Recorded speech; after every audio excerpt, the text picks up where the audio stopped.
मी छाया. आपल्या सर्वांचं आपल्या आणखीन एका नवीन व्हिडिओमध्ये अगदी मनापासून स्वागत करते. तर आज संध्याकाळी व्हिडिओ स्टार्ट केलाय मी. संध्याकाळी 4 वाजलेत आता. तर फौजी साहेब पण आलेत आणि राजू पण आलाय. तर आम्ही तिघं पण आता टेरेसवरती आलो. तर ते असल्याशिवाय मला म्हणजे टेरेसवरती एकटीला काही काम होत नाही. घरातलं काम करता करताच मला दिवस जातो. आपलं घरातलं काम करायचं, व्हिडिओचं काम करायचं आणि मग गार्डनमध्ये यायला वेळ नाही मिळत. तर राजू कामावून आला, फौजी साहेब ड्युटीवरून आले ना, मग वेळ मिळतो. म्हणजे ते पण मला मदत करू लागतात. माझं फक्त निसं नाव आहे, बाकी कामं गार्डनमधलं तेच करत असतात दोघं जण. तर मी फक्त इकडून तिकडे तिकडून इकडे करत असते, आहे ना. अरे मेन तर तू आहे बाई. दमिती तू आम्हाला. ती कुंडी इकडे ती कुंडी तिकडे. तुला झाड सेट करता करता आमची नाकी नवीती आम्हाला. फौजी साहेब तू खाली असली का आमचं काम एकदम सुरळीत चालतंय. हा ना. आणि मी वर आले राजू वर आलं का आम्हाला घाम कुठं इकडे. मग तुम्ही कुठं काही पण ठेवून देता. मग मला नाही आवडले मग मी म्हणत असते ही कुंडी तिथं ठेवा, ती इथं ठेवा, थोडी सेटिंग करून घेत असते त्यांच्याकडून. कारण त्या मातीच्या कुंड्या खूप मोठ्या आहेत ना, गच्च भरलेल्या उचलत नाही. तर ते म्हणतात तू वैताग देते वर आल्यावर. ऐक ना, आता इथं किती लावायचे? 4 लावू इथं. हा चालतंय ना. आणि इकडे 4 8 आहेत का? किती आहेत तिकडे? 4 5 7 असतील मला वाटतं. समोर 4 लावा ब्लॅक वाल्या आणि बाकीच्या इकडे लावा. अच्छा असं सिस्टम असं पाणी पण घालता पाहिजे. येईल ना घालता, येतही घालता. पण पॅक बांधा बर का, दोरी करा तार.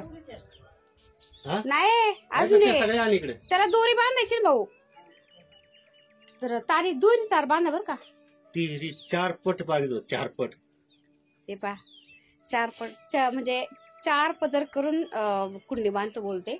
जास्त जड नाही एवढी 4 पदरी तार बांधायला.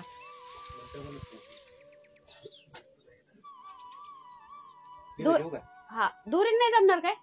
नाही. ते पा फौजी साहेब तार घेतली त्यांनी दोरी करून आणि तारीने ते कुंडी बांधते. तर त्याला म्हणजे साखळी कुंड्यांना त्या हँगिंग बकेटला. पण ते असं लटकवायला ते असे वाकडे गज वगैरे करून घेतलेले नाही ना, त्यामुळे ते असं तार बांधते आणि तारेला ती हँगिंग बकेट लावते. आता हळू पण ते हिरवं नेट बांधता नसतं ना आलं. त्यांनी बांधता आलं असतं का? नसतं ना आलं.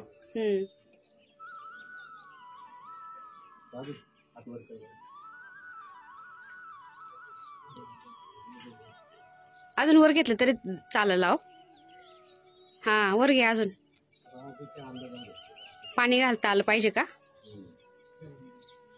हा चालेल ना. परफेक्ट आहे.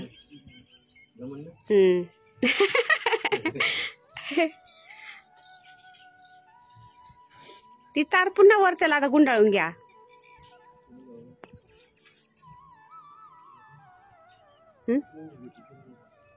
काय मोठी झाली तिला.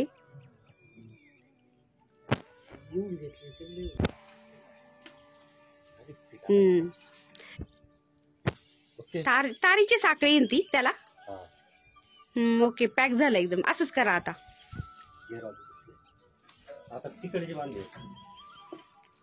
शेवटची का? त्यानंतर मधलं मग अंदाजे घेताय का?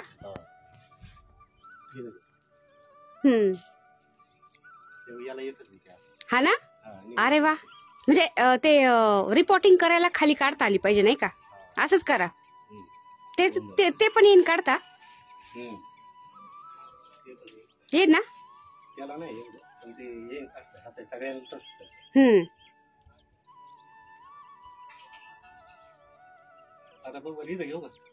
कुठं? हा नाही अंदाज. हा ते थोडं तिकडे घे. हा सेम सेम सेम. बस हा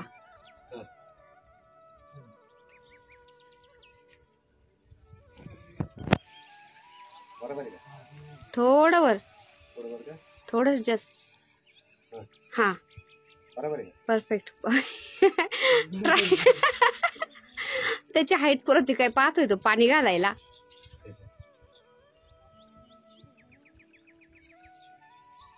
त्यालाच गुंडाळून घ्या. लेगू थोडा नको तारीचा देव. हे बरोबर करते. नाही याला म्हणलं गुतोडा नको करू. हा बघ का अंदाज आहे. लय बारीक नको घेऊ गुण. हा हा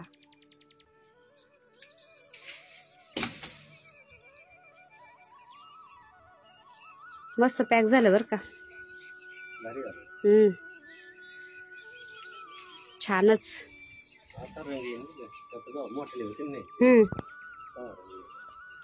बारीक घेतलं तिथं का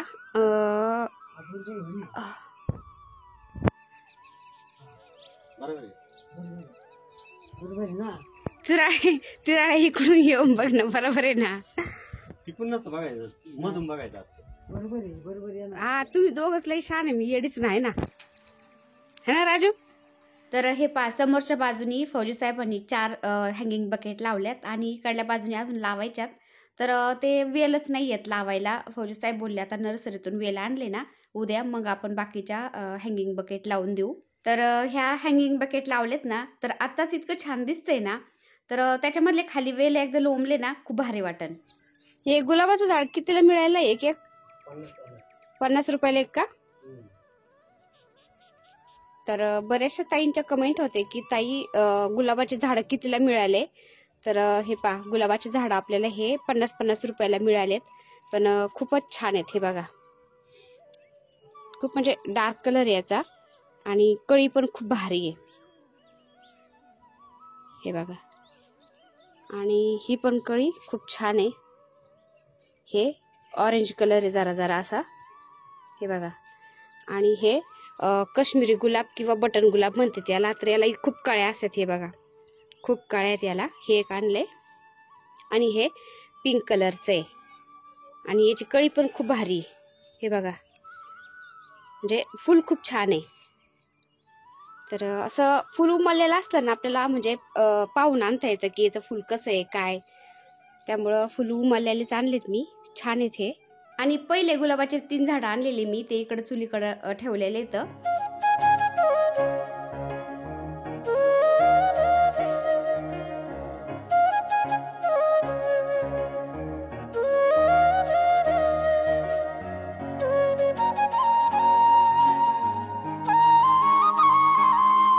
तर टेरेसवरून मी खाली आले. म्हणलं दिवाबत्ती करून घ्यावा आता प्रदोष काळ झालाय ना त्यामुळं. तर दारामध्ये दिवे लावते आणि जे आपण धूप बनवली होती ना घरी त्याच्यामध्ये हवन सामग्री वगैरे सगळं घातलेलं आहे ना. तर रोज सकाळ संध्याकाळ मी घरामध्ये दारामध्ये बाहेर तुळशीजवळ असं धूप लावते. तर कसं आहे ना ह्या धूपमुळं आपल्या घरादाराचं वातावरण एकदम शुद्ध पवित्र आणि प्रसन्न होऊन जातं. तर ताईंनो माझ्या अनुभवावरून तुम्हाला सांगते आपण संध्याकाळचं जी दिवाबत्ती करतो ना दिवाबत्तीच्या वेळेस आपण तुळशीजवळ दिवा लावतो, शमीच्या झाडाजवळ लावतो, दारामध्ये दिवा लावतो आणि घरातली तर दिवाबत्ती आपण करतच असतो. तर इतकं भारी वाटतं ना तुळशीचा दिवा पाहून. तर महत्त्वाचं म्हणजे जो कोणी घरामध्ये व्यक्ती येईल ना म्हणजे पाहुणं रावळं म्हणा किंवा आमचे फौजी साहेब बाहेर गेलेले घरामध्ये आले ना संध्याकाळचं तर ते म्हणतात एकदम भारी वाटते संध्याकाळची तू दिवाबत्ती करते ना घरादाराचं वातावरण एकदम प्रसन्न होऊन जातं.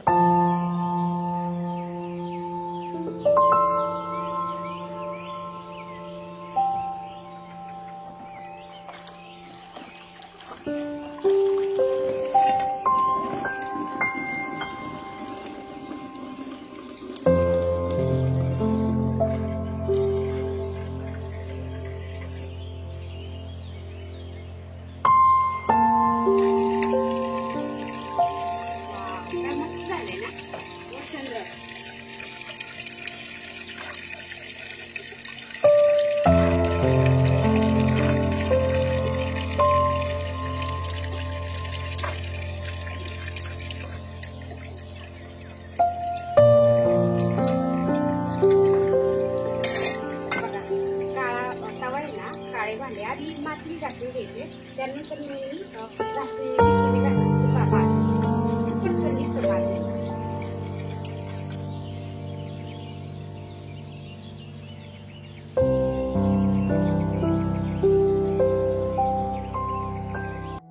तर पूर्वीच्या काळी म्हणायचे ना जुनं ते सोनं आणि काही लोक अजून पण म्हणतात जुनं ते सोनं असतं. तर ते एकदम बरोबर आहे. तर हे बघा आपण जे म्हणजे जे लिक्विडनी कशाने जे भांडे घासतो ना आपण रेग्युलर तर त्याने घासला ना हा काळा तवा तर तो पटकन निघत पण नाही, सगळे हात पण काळे होते. पण जसं मी हा काळा तवा मातीने घासला तुम्ही बघू शकता. अजून त्याला मी जे लिक्विडनी भांडे घासते ना विम बार लिक्विडनी, ते लिक्विड नाही लावलं, घासणी नाही लावली, काहीच नाही, फक्त मातीने घासलंय. पाठीमागून सगळं काळा तवा निघून गेलाय. आता ह्या तव्यांना मी तारीच्या घासणीने घासणार आहे. तर तारीच्या घासणीच हे तवे घासावं लागते, तशी व्यवस्थित निघत नाही. पण जे पाठीमागून जे काळं झालेलं असतं ना चुलीवरचं, तर ते मातीनेच घासते मी, म्हणजे पटकन निघतात. तर 2 तवे होते, एक चपातीचा एक भाकरीचा. कारण मी सकाळी पण स्वयंपाक चुलीवरच केला होता ना, वरती छान वाटतं त्यामुळं. तर असं नाही की गॅस वगैरे नाही आहे, पण कसं छान वाटतं, मला आवडतं त्याच्यामुळे मी करते. आणि कसं जुनी परंपरा मला जपायला आवडती. आणि महत्त्वाचं म्हणजे चुलीवरचा स्वयंपाक ताईंनो इतका छान लागतो, खूप चवदार लागतो. खरंच जुनं ते सोनंच आहे, त्यामुळं मी असं चुलीवर करते स्वयंपाक. तर संध्याकाळचा पण स्वयंपाक मी आता चुलीवरच करते. तर सगळ्यात आधी मी चहा ठेवलाय, म्हणलं चहा पेवा एकदा. तर राजू काय म्हणला कोरा चहा ठेवा, आपल्याला गवती चहा टाकून मस्त लागतो. तर फौजी साहेब पण म्हणले कोराच कर, मग मी कोराच केला चहा. तर तवे घासून घेतले आधी आणि बसले स्वयंपाकाला. सगळं सामान आधी वरती आणून घेतलं मी, म्हणजे सारखे चक्र मारावा लागत नाही. तसं पण मी जी जाळी आहे ना, जाळीभर भांडे जे वरती लागतात ना तेवढे वरतीच ठेवलेत. कारण माझ्याकडे डबल टेबल भांडे आहेत, तवे पण 3 आहेत, त्यानंतर उलाटणे पण 2 आहेत, लाटणी पण 2 आहेत, असं डबल आहे. त्याच्यामुळं मी एक सेट वरती ठेवलाय, एक सेट खाली ठेवलाय, म्हणजे भांडे पण असं खालीवर सारखं करावं लागत नाही. आणि खालचे भांडे खालीच ठेवलेत. फक्त जे आपल्याला काही बनवायचंय ना ते वरती आणावं लागतं, भाजी चपातीचं पीठ वगैरे. तर मी दोन्ही पण चुली पेटवल्यात, म्हणजे पटकन स्वयंपाक होऊन जाईल. एका चुलीवरती भाजी शिजायला घातली, दुसऱ्या चुलीवरती चपात्या करते. आणि तोपर्यंत राजू लसण सोलत होता आणि फौजी साहेब मस्त बसले होते चारपाईवर. तर फौजी साहेबांना ड्युटीवर जायचं होतं ना, म्हणलं दोन्ही चुली पेटवल्या की पटकन स्वयंपाक होऊन जाईल. तर त्यांना 8-8:30 वाजेपर्यंत जावं लागतं ड्युटीला ना, त्यामुळं मी लवकरच लागले होते स्वयंपाकाला. प्रदोष काळ झाला, देवपूजा केली ना, लगेच म्हणलं स्वयंपाकाला लागावा. तर स्वयंपाक झाल्यानंतर राजू आणि फौजी साहेब बसले जेवायला, कारण फौजी साहेबांना ड्युटीवर जायचं होतं ना त्यामुळं. आणि आकाश कुठंतरी बाहेर गेला होता ना, तर त्याला येऊस तर म्हणलं थांबावा. मग आकाश, सागर, मी आम्ही तिघं नंतर जेव म्हणलं. आणि मग फौजी साहेब म्हणले मी एकटाच बसू का जेवायला, म्हणलं राजूला घ्या तुमच्याबरोबर जेवायला. मग राजू आणि फौजी साहेब बसले जेवायला. तर बऱ्याचशा ताईंनी विचारलं होते की ताई चुलीसाठी सरपण कुठून आणता तुम्ही, सरपण मिळतं का. तर ताईनं फौजी साहेबांचे मित्र आहेत ना, मोठमोठ्या बिल्डिंगचे कॉन्ट्रॅक्ट घेतात. ते असं स्लॅब ठोकण्यासाठी मोठमोठ्या लाकडं वापरतात ना, तर तेच वेस्टेजमध्ये पडलेले लाकडं असतात ना, अर्धे झालेले. मग त्यांचे मित्र फोन करून सांगतात की मेजर खूप लाकडं आहेत, आता तुम्हाला चुली लागत असली तर घेऊन जा. मग फौजी साहेब जातात आणि गाडीमध्ये 2-4 गोण्या भरून घेऊन येतात. मग ते बरेच दिवस जातात आम्हाला. आहा बघ लाड, बघ ना लाड, चपाती खायची तर लाड खा, मातीत नको खा. ते पा किती लाड घालतोय.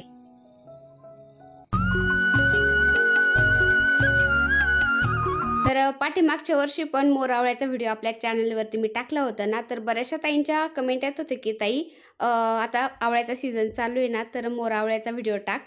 तर मोरावळे बनवण्यासाठी मला मोठाले काही आवळे मिळाले नाही. तर 2 दिवसापूर्वी फौजी साहेबांच्या मित्राच्या इथून मी छोटे आवळे आहेत ना, गावरान आवळे बोलतात, कोणी राय आवळे बोलतात. तर बरेचसे प्रकार, म्हणजे बऱ्याचशा नावानी हा आवळा ओळखला जातो. तर एकसारखे नाही आहेत, काही मोठाले आहेत, काही छोटाले, तुम्ही बघू शकता साईज त्याची. तर झाडाला काही एवढे आवळे नव्हते, त्यामुळे ते छोटे मोठे मी आणलेत तसेच. तर छोटे असले तरी पण ते खायला छान लागतात. तर याचाच मी तुम्हाला मोरावळा आता बनवून दाखवते. तर आवळे तुम्ही बघू शकता, पातेल्यामध्ये मी पाणी उकळायला ठेवले, त्याच्यावरती चाळणी ठेवली आणि फक्त 5 मिनिटं आपल्याला याला वाफवून घ्यायचे. पाण्यामध्ये उकळायचे नाही हे आवळे, नाहीतर मग त्याचा लगेच चिखल होतो, म्हणजे असे ओलसर होतात खूप, त्याची स्किन सगळी निघून जाती. त्यामुळे फक्त 5 मिनिटं आपल्याला वाफवून घ्यायचे आहेत, जसे आपण आळूच्या वड्या, कोथिंबीरच्या वड्या वाफवतो ना त्या प्रकारे. तर हे छोटे आवळे तर पटकन वाफवले जाते, तुम्ही बघू शकता. तर 5 मिनिटं मी फक्त वाफवलेत हे, आणि लगेच आता काढून घेते. तर आता मी गॅस बंद केलाय आणि हे आवळे गरम आहेत ना, तेच आपल्याला लगेच प्रोसेस करायची. तर दुसऱ्या गॅसवरती मी कढई ठेवली आता, आणि वाफवलेले जे आवळे आहेत ना ते थोडेसे असे निथळून घ्यायचे. त्याच्यामध्ये पाणी तर नाही टाकलेलं आपण, पण ते जी पाण्याची वाफ होते, स्टीम होते ना आवळे, ते थोडंफार 1-2 थेंब म्हणजे त्याच्यामध्ये जातातच ना, तर थोडंसं असं निथळून घ्यायचं. निथळून घेतल्यानंतर कढईमध्ये हे आवळे मी आता घालते आणि जेवढे आपले आवळे आहेत ना त्याच्या अर्धी साखर घ्यायची. जसं की 1 किलो आवळे आहेत ना, अर्धा किलो साखर घ्यायची. तर हे आवळे मी अंदाजेच घेतलेत, पण 1 किलोचं प्रमाण इतकं घेतलेत मी हे आवळे आणि त्याच्या अर्धे मी साखर घेतली. आता आवळे कढईमध्ये घातल्यानंतर साखर लगेच घातली आणि हलक्या हाताने हे खालीवर करून घ्यायचे, कारण ते थोडेसे वाफवलेले आहेत ना, त्याचे तुकडे होतील त्यामुळं.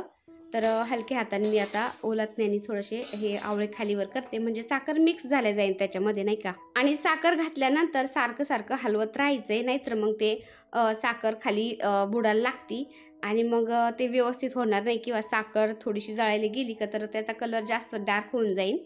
त्यामुळं सारखं हलवत राहायचं. तुम्ही बघू शकता ते आवळे थोडेसे असे ओलसर आहेत ना स्टीम केल्यामुळं, तर साखर लगेच विरघळायला लागली आता.